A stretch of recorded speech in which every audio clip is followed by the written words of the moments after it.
नमस्कार दोस्तों, मेरे इस चैनल पे आप लोगों का बहुत बहुत स्वागत है। और आप लोगों को मैं एक नई अपडेट देना चाहती हूँ। देखिए, जैसे मोमिन मलिक सर ने ऐसे खुलासे किए हैं जिससे हम लोगों की तो मतलब ज़मीन तले ज़मीन खिसक गई है, कहते हैं ना, तो वो हुई है। तो आप लोग ज़रूर देखें इस लाइव को। देखिए, जैसा कि पूरे देश को इस बात का पता चला है कि जो मेरे से इसका एक इलीगल फ्रेंड पाकिस्तान में था, जब ये पाकिस्तान छोड़ के भारत में आई सीमा हैदर, उस वक्त वहां पर एक जिस प्रकार से यहाँ सचिन को गच्चा दे करके बहकाकर फुसलाकर और उसको गुमराह करके उसके साथ ये रह रही है, और सचिन भी इसके साथ अपराध करने पर तुला हुआ है, इसको भारत में घुसाया है। उसी प्रकार से एक व्यक्ति जो पाकिस्तानी व्यक्ति है, वो व्यक्ति वहां पर अच्छी जगह नौकरी करता है, इसके साथ इलीगल रूप से वो वहां पर रह रहा था और रात दिन इसके साथ वहां पर वो रहता था। उसने मुझे इनपुट दिया कि किस प्रकार ये महीने में 15-15 दिन और 10-10 दिन आर्मी कैंप्स में, जहां पर ट्रेनिंग होती है, जो इसका चाचा वहां पर ट्रेनिंग देता है, ट्रेनर है, बड़े अधिकारी तक को वहां पर ट्रेनिंग होती है, ये 15-20 दिन वहां रह के आती थी और वहां ना बच्चों को लेके जाती थी, ना किसी अन्य जानकार व्यक्ति को लेके जाती थी। और जिस रिक्शा वाला इसको लेके जाता था और वापस लेके आता था, जब इसका वापसी का समय होता था, आज तक उस रिक्शा वाले का कोई मालूम नहीं है। ये ऑडियो मैं आपको दोबारा भी सुनवा देता हूं, अगर आप सुनना चाहते हैं, या आपको मैं दे दूंगा। तो आप देखिए कि इसका क्या मतलब था। उसने मुझे बताया कि ये अगर उसका फोन खराब हो जाता था तो वो उसको फटाफट उसका सॉफ्टवेयर करके उसको दे देती थी। लैपटॉप भी इसने लिया हुआ था, ये लैपटॉप को चलाती थी और ये कई भाषाओं का अच्छा ज्ञान रखती है, भारत की खासकर लोकल भाषाओं का ज्ञान रखती है, उर्दू को समझती है, इंग्लिश ये बोलती है, और ये इस प्रकार एक्सपर्ट है कि जैसे हमारे कोई बड़े बड़े नेता होते हैं, उनको भी बोलने में कई बार जो है वो स्टॉप करना पड़ता है या वो उसमें थोड़ी देर के लिए रुकना पड़ता है। लेकिन आप इसको देखेंगे ये किस प्रकार ट्रेंड है कि ये लगातार जो है वो बोलती है, हर चीज का इसके ऊपर जवाब है और किस प्रकार ये ट्रेंड है। तो आज हमने गृह मंत्रालय के सचिव को, मुख्य सचिव जी को हमने लिखा है कि जो पाकिस्तानी अवैध घुसपैठी सीमा हैदर है, जो वाइफ ऑफ गुलाम हैदर है, वो भारतीय आंतरिक सुरक्षा के लिए, इंटरनल सिक्योरिटी के लिए, हमारी भारतीय इंटरनल सिक्योरिटी के लिए आज बहुत बड़ा खतरा है और आने वाले समय में ये बहुत बड़ा खतरा बन जाएगी। क्योंकि इसने सोशल मीडिया के माध्यम से और यूट्यूब के माध्यम से, इंस्टाग्राम के माध्यम से, फेसबुक के माध्यम से और दूसरे जो टेलीग्राम के माध्यम से और दूसरे माध्यमों से 14 लाख लोगों से, भारतीयों से संपर्क किया है। उनमें से कुछ, जो 14 लाख लोगों में से ये भी हो सकता है कि कुछ हमारे जो भारत के लोग हैं वो गृह मंत्रालय में काम करते हों, ये भी हो सकता है कि उनमें से कुछ डिफेंस मंत्रालय में काम करते हों, ये भी हो सकता है कि उनमें से कुछ फॉरेन मिनिस्ट्री में या फॉरेन डिपार्टमेंट में काम करते हों, और ये भी हो सकता है कि उनमें से, उनके परिवार में से, या वो खुद नेवी में भी हो, आर्मी में भी हो और वायुसेना में भी हो और दूसरे अहम डिपार्टमेंट में वो लोग कार्य करते हो। तो इसका कार्य लोगों से संपर्क बनाना है। ये जहां बैठे, जैसे बैठे, जो कागज चाहे वो मंगा सकती है, ये एफआईआर भी निकाल सकती है, ये कोर्ट के डॉक्यूमेंट भी मंगा सकती है। इसको देखकर हमें लगता है कि ये एक बहुत बड़ी साजिश का हिस्सा हो सकती है और इसको, ये बहुत बड़ी ट्रेंड है। इसको खुले रूप में भारत में छोड़ा जाना भारत की आंतरिक सुरक्षा के लिए खतरा है। और इसको हमने आज जो मांग की है गृह मंत्रालय से, वो ये मांग की है कि इसको तुरंत प्रभाव से डिटेंशन सेंटर के अंदर रखा जाए। क्योंकि जमानत जब हुई है, जमानत में 1.5 अरब भारतीयों में से 1 अरब 50 करोड़ भारतीयों में से किसी भी व्यक्ति ने कोर्ट में ये अंडरटेकिंग नहीं दी है कि सीमा को हम शेल्टर प्रोवाइड कराएंगे, उसकी अच्छाई बुराई का हम जिम्मेदार होंगे, या उसको घर, उसको छत हम प्रोवाइड कराएंगे, या उसके खाने पीने का इंतजाम हम करेंगे।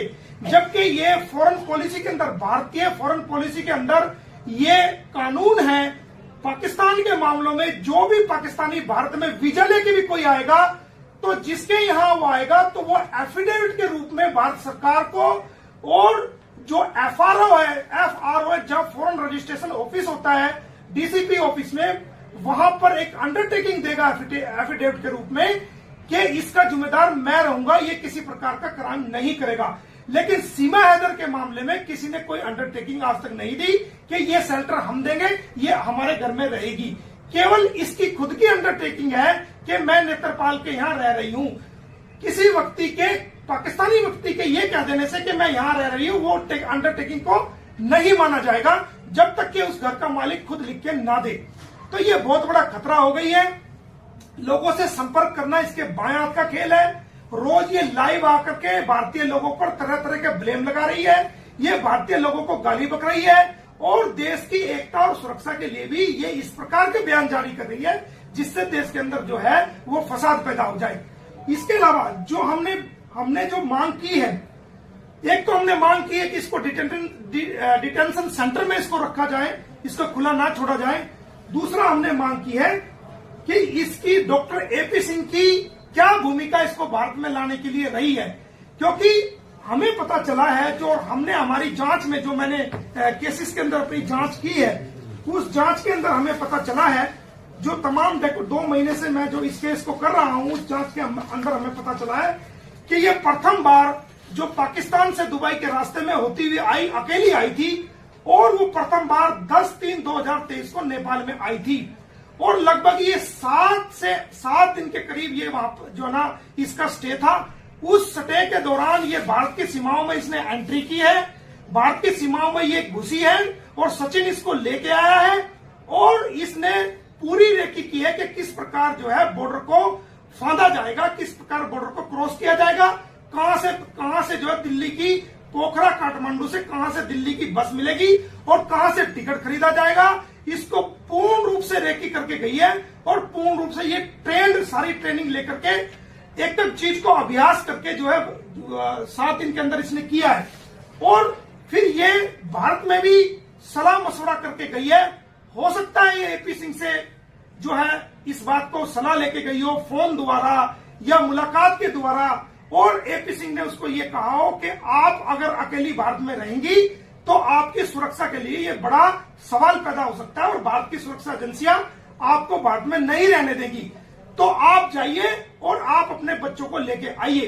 तो उसी कानूनी सलाह को जो दी गई थी को मानते हुए ये दोबारा जो है वो 10/5/2023 को सेकंड टाइम में दुबई के रास्ते होते हुए नेपाल आई है, और देखेंगे कि इसको कोई परेशानी नहीं हुई, क्योंकि ये पहले रेकी करके जा चुकी थी। ये डायरेक्ट वैन से, ये कहती है काठमांडू से पोखरा तक ये वैन का इस्तेमाल करती है, ये एफआईआर के अंदर लिखा हुआ है, और पोखरा से दिल्ली के लिए ये डायरेक्ट बस पकड़ती है। और 13/5/2023 को मैं आपको बता दूं कि जो एफआईआर के अंदर लिखा हुआ है कि ये यमुना एक्सप्रेस वे फलेवदा कट के पास ये उतर जाती है, यानी कि इसको पूरी ट्रेनिंग थी, इसको यूं पता था कि कहां से, पोखरा से, काठमांडू से दिल्ली की बस मिलेगी, कैसे जो ना ब्रेक किया जाएगा। एक बात मैं और बता दूं, जिस वक्त बस में सिक्योरिटी, जो हमारे भारत की जो बॉर्डर सिक्योरिटी फोर्स पे जो हमारे भारत के जवान जो बस को चेक करते हैं, जिस वक्त ये आने लगी, उस जो नौजवान थे इसको चेक करने लगे, तो इसने बहुत ही ट्रेनिंग के द्वारा और अपनी सोची साजिश के द्वारा इसने अपनी बेटी के मुंह में हाथ डाल दिया, और अपनी बेटी के मुंह में हाथ डाल के उसको उल्टी करवा दी, जिससे उसके पूरे कपड़ों पर उल्टी आ गई। तो जो हमारा अधिकारी, भारत का जी बॉर्डर पे जो सुरक्षा अधिकारी है, इसको चेक करने के लिए गया था, उसने देखा कि इसके बच्चे ने उल्टी कर दी, तो बच्चे देख करके उसने एक मानवता का परिचय देते हुए ये समझ करके छोटे बच्चे उल्टी कर दिए, महिला है, इसको क्या पूछताछ की जाए, वो वापस जो है नीचे उतर गया, इसको पूछताछ नहीं की, और इसने मौके का फायदा उठाया। तो दोस्तों, इस औरत ने, इस महिला ने जिस तरह से अवैध तरीका से इंडिया में दाखिल हुई है। मोमिन मलिक सर ने ये खुलासे किए हैं। आप लोग आकर देख सकते हैं, इस वीडियो में सारे वो चीज़ हैं जो आप लोगों को उद्धृत कराती हैं। आप लोग सच्चाई पे जाना चाहते हैं तो सच्चाई देखिए इस पर। और मोमिन मलिक सर को इतनी उल्टी सीधी कुछ भी बोली चली जा रही है, और इसमें हमारी जनता ये सोच रही है कि किस पे क्या करें, लेकिन यहाँ मोमिन मलिक सर सच हैं।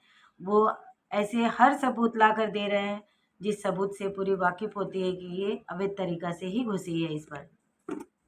देना थोड़ा सा। हाँ हाँ, तो आपका क्या कहना है कि जासूस है ये? इस बात को तो जांच एजेंसियां बताएगी। देखिए, मेरी कानूनी अवलोकन के मुताबिक जो मेरे सामने इनपुट्स आए हैं, क्योंकि भारत की जो सुरक्षा एजेंसियां हैं वो जांच करने के लिए पाकिस्तान में तो जा नहीं सकती। जो भारत की सुरक्षा एजेंसी है, जो उत्तर प्रदेश पुलिस है, जो जांच कर रही है, या दूसरी अन्य जो एजेंसी जांच कर रही है, वो पाकिस्तान में तो जा नहीं सकती। उसके लिए अपने कलू को ढूंढना पड़ेगा। जो इसके खुद के जानकार है, जो 24 घंटे इसके साथ रहते थे, उनकी एविडेंस को ढूंढना पड़ेगा, और वो भारत में आके अपनी गवाही देने के लिए तैयार है। वो रिकॉर्डिंग मेरे पास है। आपके आरोप बहुत ज्यादा है, तो क्या आप तो आरोप नहीं, आप सीधे तौर आरोप नहीं है, आरोप नहीं है ये हमारा ये कहना है। हमने आज गृह मंत्रालय को लिखा है कि ये ट्रेनिंग सेंटर में 15 से 20 दिन रुक के आती थी, और ये कंप्यूटर चलाने में एक्सपर्ट है, ये सॉफ्टवेयर करने में एक्सपर्ट है, कई भाषाओं का इसको ज्ञान है। जब इसने नेपाल बॉर्डर को क्रॉस किया, उस वक्त इसने एक बेटी के मुंह में हाथ डाल करके उल्टी करवा दी, ताकि जो सुरक्षा अधिकारी वहां पर चेक करने के लिए बॉर्डर पे हमारे अधिकारी होते हैं, वो देख करके नीचे उतर गया। तो ये क्या है? ये क्या दिखाता है? ये क्या समझाता है कि ये कितनी ट्रेंड महिला है ये, और किस प्रकार ये जवाब देती है? ये भारत के लोगों को मूर्ख बना रही है, ये देश की एजेंसीज को, भारत सरकार को मूर्ख बनाने की कोशिश कर रही है। ये क्या है? और जो इनपुट आए हैं, हमने इनपुट आपको तमाम सुनवाए हैं, तो उन इनपुट के आधार पर जो है हमारी जांच एजेंसियां जांच करनी चाहिए। लेकिन हमारी जांच एजेंसियां पाकिस्तान में नहीं जा सकती, वहां जाकर के कंफर्म नहीं कर सकती, वहां जाकर के जांच नहीं कर सकती। हमारी जांच एजेंसियों को उन लोगों की गवाही को लिखना होगा जिन लोगों ने आंखों से इसको ट्रेनिंग कैंप में जाते हुए और रहते हुए देखा है। और ये जो मेरा गवाह है, ये भारत में आकर के सुरक्षा एजेंसी इसके सामने भी गवाही देने के लिए तैयार है, ये कोर्ट में आकर के गवाही देने के लिए तैयार है। ये इसने मुझे कहा है कि मेरा नाम कोर्ट में आप लिखवा दीजिए, मेरा नाम गवाही में आप लिखवा दीजिए। और इसके अलावा इस व्यक्ति ने ये कहती है कि मैं सचिन से प्यार के लिए वापस आई हूं। तो अगर ये सचिन से प्यार के लिए आई है, तो दोस्तों मैं आपको कुछ दिखाना चाहता हूं। आप देख सकते हैं कि ये क्या चीज है, वो आप देखिए कि ये देखिए, अगर ये सचिन से प्यार के लिए आई है, तो ये जो एक व्यक्ति है, ये देखिए, इसके साथ इलीगल रिलेशन में ये रह रही थी काफी टाइम से, भारत में आने तक भी ये रह रही थी। तो ये क्या था? अगर सचिन से प्यार है तो इसके साथ क्या था जिसने हमें सारी चीज जो ना प्रोवाइड कराई है, वो आप देख सकते हो।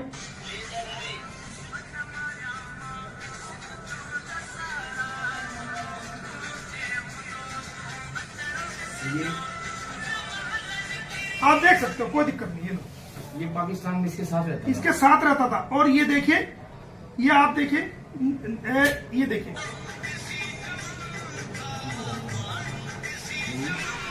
आपने जो मेरा मंत्रालय को लिखा ना, थोड़ी देर रुक जा, रुक जा थोड़ी देर। गृह मंत्रालय दिखा दो एक बार, रख दो थोड़ी देर।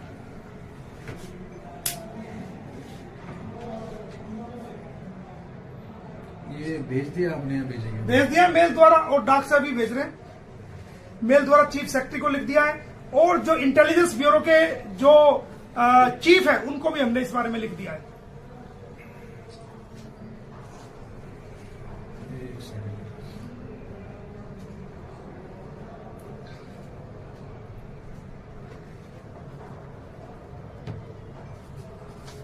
कि ये सीमा हैदर भारत की आंतरिक सुरक्षा के लिए बहुत बड़ा खतरा है।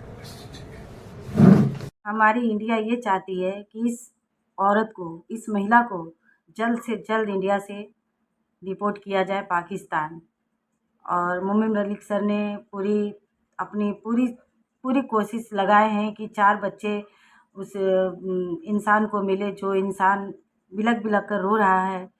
हैदर भाई को हमारे इंडिया की तरफ से 4 बच्चे मिल जाते हैं तो उन्हें सीमा हैदर की कोई ज़रूरत नहीं है, सीमा की कोई ज़रूरत नहीं है। बस हम लोग यही बोल सकते हैं कि मोमिन मलिक सर के साथ दीजिए आप लोग, और ज़्यादा से ज़्यादा इस वीडियो को शेयर कीजिए। अगर हमारी वीडियो पसंद आती है, हमारे चैनल की वीडियो जो भी पसंद आती है, तो हमारे चैनल को प्लीज़ से प्लीज़ सब्सक्राइब करें।